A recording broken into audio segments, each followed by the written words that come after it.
வெளிப்படுத்தின விசேஷம் 19ஆம் அதிகாரம். இவைகளுக்கு பின்பு பரலோகத்தில் திரளான ஜனக்கூட்டம் இடுகிற ஆரவாரத்தை கேட்டேன். அவர்கள் அல்லேலூயா, இரட்சண்யமும் மகிமையும் கனமும் வல்லமையும் நம்முடைய தேவனாகிய கர்த்தருக்கே உரியது. அவருடைய நியாய தீர்ப்புகள் சத்தியமும் நீதியுமானவைகள். தன் வேசித்தனத்தினால் பூமியை கெடுத்த மகா வேசிக்கு அவர் நியாயத்தீர்ப்பு கொடுத்து தம்முடைய ஊழியக்காரரின் இரத்தத்திற்காக அவளிடத்தில் பழி வாங்கினாரே என்றார்கள். மறுபடியும் அவர்கள் அல்லேலூயா என்று சொல்லி ஆர்ப்பரித்தார்கள். அவருடைய புகை என்றென்றைக்கும் எழும்புகிறது என்றார்கள்.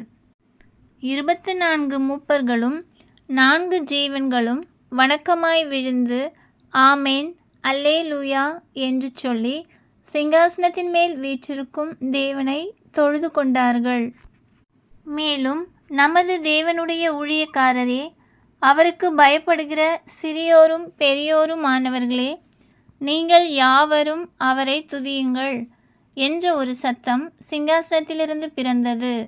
அப்பொழுது திரளான ஜனங்கள் இடும் ஆரவாரம் போலவும் பெருவெள்ள இரைச்சல் போலவும் பலத்த இடிமுழக்கம் போலவும் ஒரு சத்தம் உண்டாகி, அல்லேலூயா, சர்வ வல்லமையுள்ள தேவனாகிய கர்த்தர் ராஜ்யபாரம் பண்ணுகிறார்.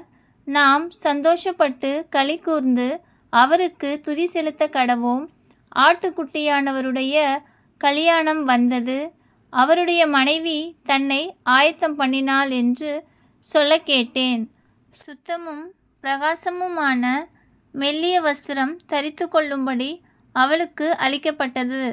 அந்த மெல்லிய வஸ்திரம் பரிசுத்தவான்களுடைய நீதிகளே. பின்னும் அவன் என்னை நோக்கி, ஆட்டுக்குட்டியானவரின் கல்யாண விருந்துக்கு அழைக்கப்பட்டவர்கள் பாக்கியவான்கள் என்றெழுது என்றான். மேலும் இவைகள் தேவனுடைய சத்தியமான வசனங்கள் என்று என்னுடனே சொன்னான். அப்பொழுது அவனை வணங்கும்படி அவனுடைய பாதத்தில் விழுந்தேன்.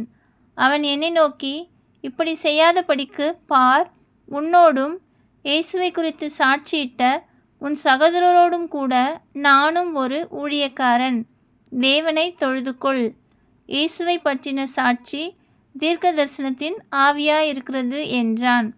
பின்பு பரலோகம் திறந்திருக்க கண்டேன்.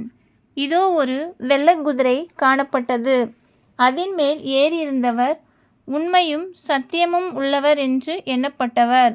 அவர் நீதியாய் நியாயம் தீர்த்து யுத்தம் பண்ணுகிறார். அவருடைய கண்கள் அக்கினி ஜுவாலையைப் போல் இருந்தன. அவருடைய சிரசின் மேல் அநேக கிரீடங்கள் இருந்தன. அவருக்கே அன்றி வேறொருவருக்கும் தெரியாத ஒரு நாமமும் எழுதியிருந்தது. இரத்தத்தில் தோய்க்கப்பட்ட வஸ்திரத்தை தரித்திருந்தார். அவருடைய நாமம் தேவனுடைய வார்த்தை என்பதே. பரலோகத்தில் உள்ள சேனைகள் வெண்மையும் சுத்தமுமான மெல்லிய வஸ்திரம் தரித்தவர்களாய் வெள்ளை குதிரைகளின் மேல் ஏறி அவருக்கு பின் சென்றார்கள். புறஜாதிகளை வெட்டும்படிக்கு அவருடைய வாயிலிருந்து கூர்மையான பட்டயம் புறப்படுகிறது. இரும்புக்கோலால் அவர்களை அரசாளுவார். அவர் சர்வ வல்லமையுள்ள தேவனுடைய உக்கிர கோபமாகிய மதுள்ள ஆலையை மிதிக்கிறார். ராஜாதி ராஜா கர்த்தாதி கர்த்தா என்னும் நாமம் அவருடைய வஸ்திரத்தின் மேலும் அவருடைய தொடையின் மேலும் எழுதப்பட்டிருந்தது.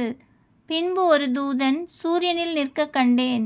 அவன் வானத்தின் மத்தியில் பறக்கிற சகல பறவைகளையும் பார்த்து, நீங்கள் ராஜாக்களின் மாம்சத்தையும் சேனை தலைவர்களின் மாம்சத்தையும் பலவான்களின் மாம்சத்தையும் குதிரைகளின் மாம்சத்தையும் அவைகளின் மேல் ஏறி இருக்கிறவர்களின் மாம்சத்தையும் சுயாதீனர், அடிமைகள், சிறியோர், பெரியோர் இவர்கள் எல்லாருடைய மாம்சத்தையும் பட்சிக்கும்படிக்கு மகா தேவன் கொடுக்கும் விருந்துக்கு கூடி வாருங்கள் என்று மிகுந்த சத்தத்தோடே கூப்பிட்டான். பின்பு மிருகமும் பூமியின் ராஜாக்களும் அவர்களுடைய சேனைகளும் குதிரையின் மேல் ஏறியிருக்கிறவரோடும் அவருடைய சேனையோடும் யுத்தம் பண்ணும்படிக்கு கூடி வர கண்டேன். அப்பொழுது மிருகம் பிடிக்கப்பட்டது.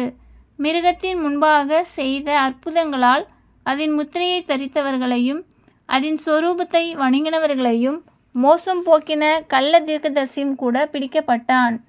இருவரும் கந்தகம் எரிகிற அக்கினி கடலிலே உயிரோடு தள்ளப்பட்டார்கள். மற்றவர்கள் குதிரையின் மேல் ஏறினவருடைய வாயிலிருந்து புறப்படுகிற பட்டயத்தால் கொல்லப்பட்டார்கள். அவர்களுடைய மாம்சத்தினால் பறவைகள் யாவும் திருப்தி அடைந்தன. ஆமென்.